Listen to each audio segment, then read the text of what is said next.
I'm back, and this is part 2 of the timbales. So today we're going to be talking about some timbale rhythms, as well as how to develop technique and grooves through coordination exercises. One thing I didn't talk about in my introduction video are the heads. Normally I use calf heads on the timbales. It's a little tricky to find a 15-inch head, so normally I tuck those myself. This time of year where it's spring, the weather changes from cold to humid to dry to wet. I take my calf heads off and I use plastic just because they're going up and down and you're more likely to break one.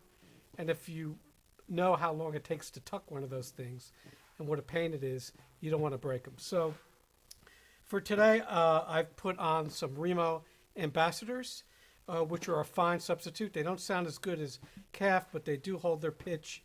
And if you break one, which you won't, but if you do, it's not a big deal. And they last a really long time, but they don't ring as long, and they're not as warm sounding. Okay, so that's what I'll be using today.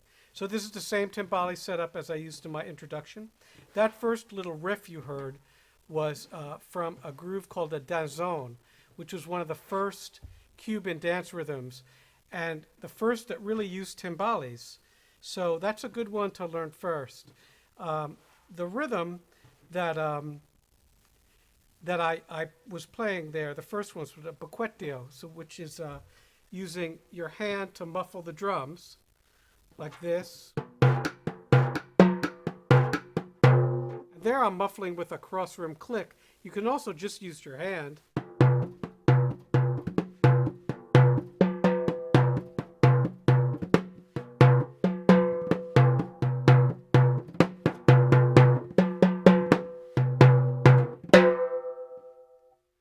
So that rhythm can go back and forth between the Baquetos and the Paseo, which is this rhythm.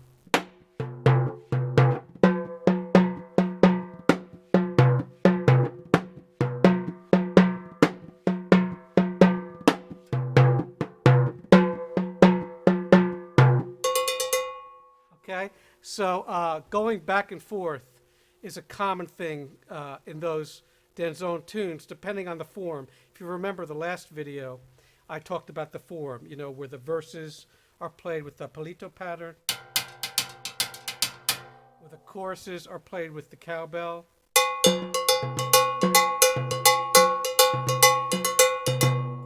and then the solos are played with the bell.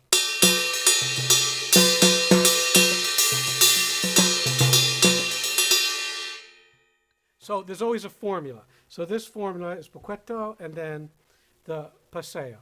Then also there's a rhythm or a lick called the Abanico. Okay, I say that a little funny, I know. But that means, I believe, fan in Spanish. And it sounds like a fast-moving fan. So it's really a 7-stroke roll. So it's 1, 2. Okay? So just the roll sounds like this slowly. And you could play that singles or like I'm playing it now with doubles. So it's like a rudimental 7-stroke roll. Or singles would be, I prefer the doubles, but I've seen plenty of players play it with singles. And so that's kind of the introduction you'll hear. It's also used in cha-cha-cha. So when you're going 1, 2, 3.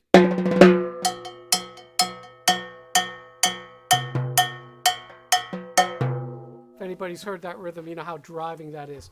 But a lot of times in little breaks, they'll come out of it with that. Okay? So that sounds like this in the beginning. So 1, 2.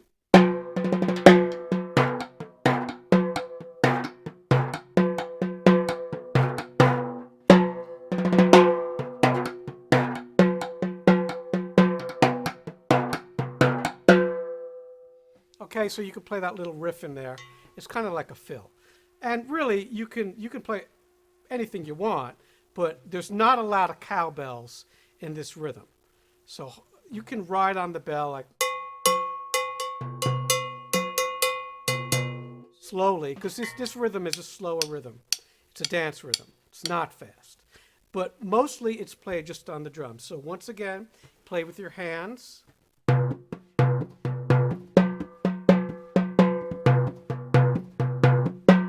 That's Paseo. Baqueto is.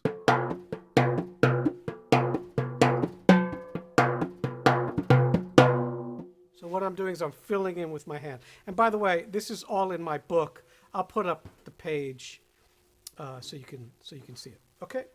I've probably done that already, as the video is showing. Good. So I wrote down a few things I want to talk about once again. Let me make sure I don't forget anything. Okay. The cowbell pattern. So let's start talking about this. We talked about the cascara in the last video. So I did not talk about accents for that, though, and I need to do that. So, and again, I'm posting this. You'll see it, the accent pattern right now on the video. You're looking at it. And what I'm going to do is play it really slowly. And this is going to be a 3-2 cascara with a little bit of variation. But listen to the accents. So.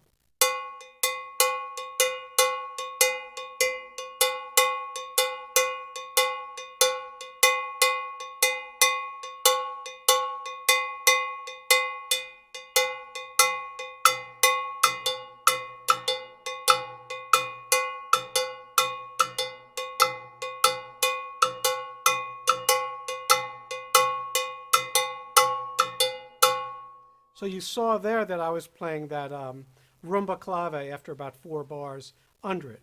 So you could hear where that goes. So if we go slowly, the accents that you're looking at are the dashes, tenuto, heavier. And the less accented notes are staccato, dotted. So we're playing the accented notes with the body of the stick across the bell, kind of like a rim shot. It's closer to the mouth of the bell. And we're playing the tip notes with the tip of the stick. So mouth and then tip. They're close in pitch, but you're going to notice there's a big difference in the amount of ring of the bell is because I'm hitting it harder on the accent. Now you'll notice some tape as well on the bells. I taped them for the recording because these JCR bells ring forever. And they'll ring through everything, really. It'll be hard to record and speak. So I put some duct tape on there. You can do that if you want to dry them up a little. Sometimes I'll leave them wide open, though. So here's that rhythm faster with the accents.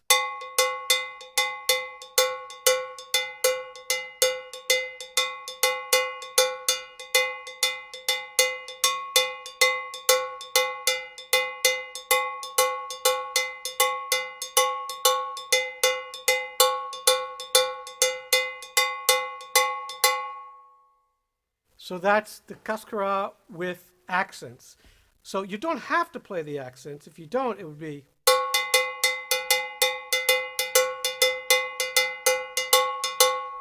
To me, that's a little bit lifeless, okay? Then also you can play variations like this.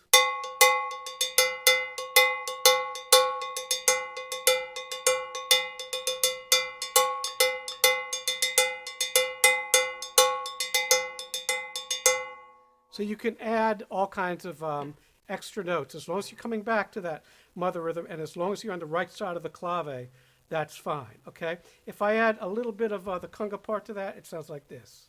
This will be, we'll turn it around. This will be a 2-3 clave now, so.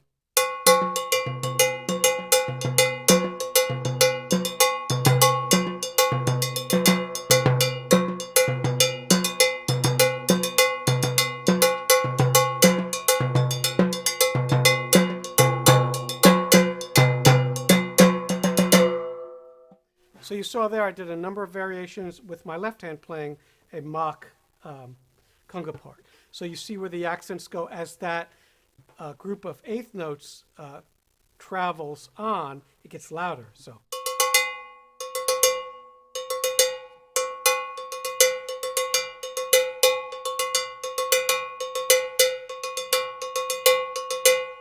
That's a really good thing to practice because that's the feel. Kind of swings a bit, all right?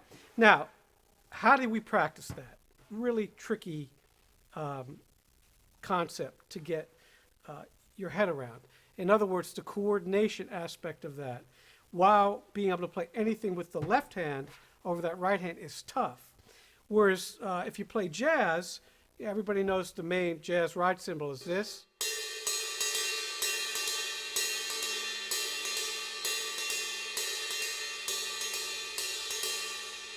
So in Cuban music, that would be called a one cell rhythm, or even less than that because it repeats within the measure. So it's a one measure rhythm. When you're playing the cascara, it's a two cell rhythm.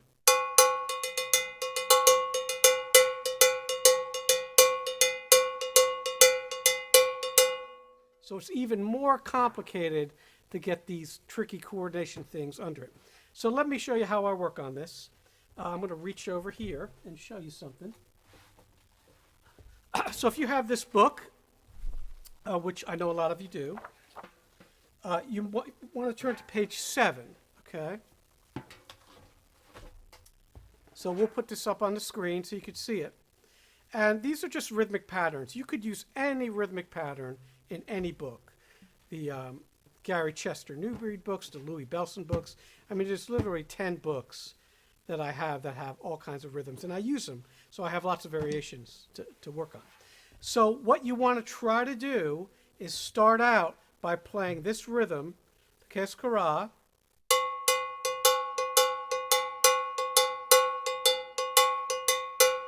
and then you want to play page 7 under it, those rhythms, the ones you see on your screen now. So let's try just the first bar.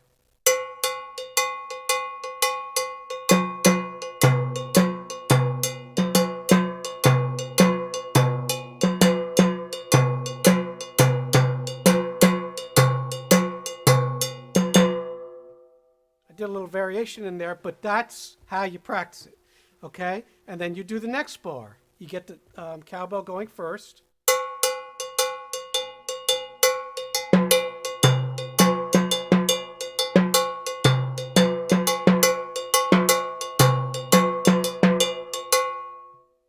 And so forth. Now you'll notice that I'm playing on different drums with my left hand. That's fine. You could play on one drum with your left hand to get started. I like to play back and forth. It just sounds a little more interesting. All right? And then you learn each bar. You repeat it many times, 20, 30 times, till you're comfortable. Eventually, you play enough rhythms under that where you could play anything under that, that pattern. That's what you want. It's just like working on jazz coordination, okay, with the right hand and the left hand's playing the snare drum. You're practicing your comping rhythms. So it's really important that you work on it this way. So when you play, there's nothing that can screw you up. So let's try the first 4 bars slowly and see if we can do this. So.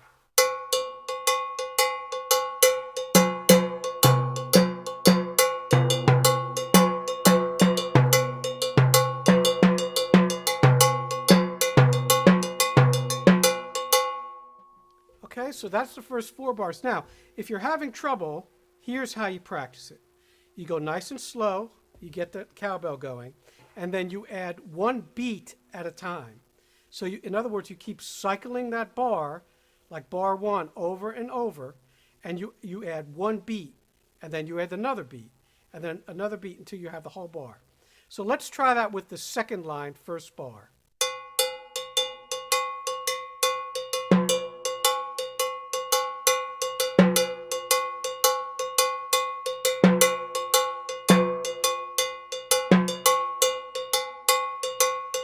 You see there, I'm just doing the first beat, okay? Now let's add the second beat.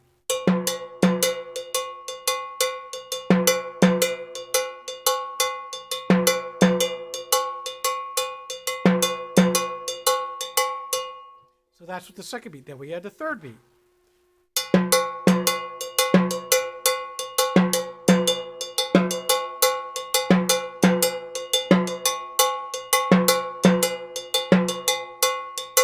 Finally, we add the fourth beat.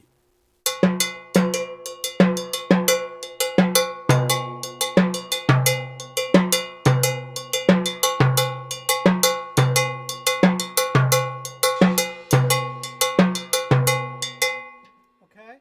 And try then to play those accent patterns that we talked about a couple minutes ago, where you're doing.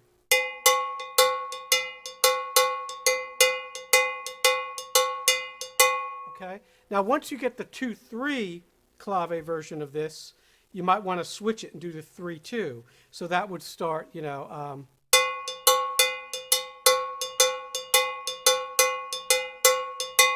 So therefore, everything becomes backwards, and you're getting more bang for your buck as far as the rhythms go. Then you try to put your mind's eye, in other words, what you're hearing when you're playing is just that cowbell with your right hand. And the left hand is kind of on automatic pilot. You're reading. That's really hard. That's one of those kind of outer body things that you get when you practice a whole bunch. And you're so comfortable with it, you can just focus on one part of the drum kit or one part of the timbale setup. So if I played fast, the first couple lines would sound like this.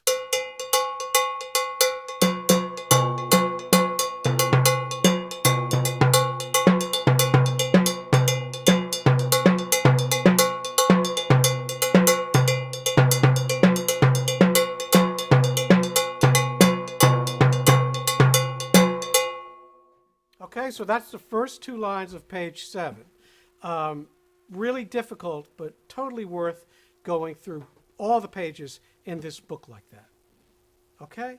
And as many different books as you can do. Start super slow, try to practice with the way that I showed you with adding one note at a time, and you will be successful, I guarantee it.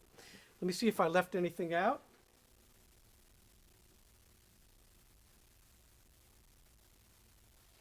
Oh, okay. I did leave something out. Okay. So what we're going to do is practice this one more way. So we're going to try to do these rhythms with the Baqueto style. So like this. Now to do that, you're going to use page 8. Okay. So I'll put that up on the screen, and you're going to muffle with your hand. Now you can use heel, toe, or just a palm. So that sounds like this.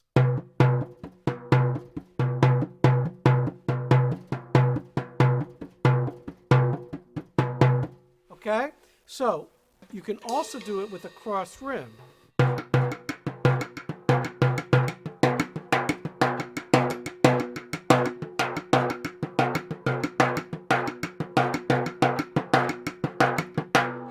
Okay, so that's the first line of page 8.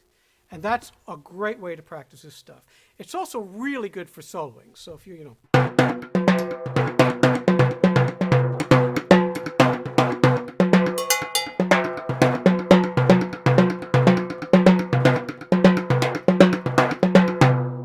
Come up with some really great things. And I'm going to do a video on soloing, a short one.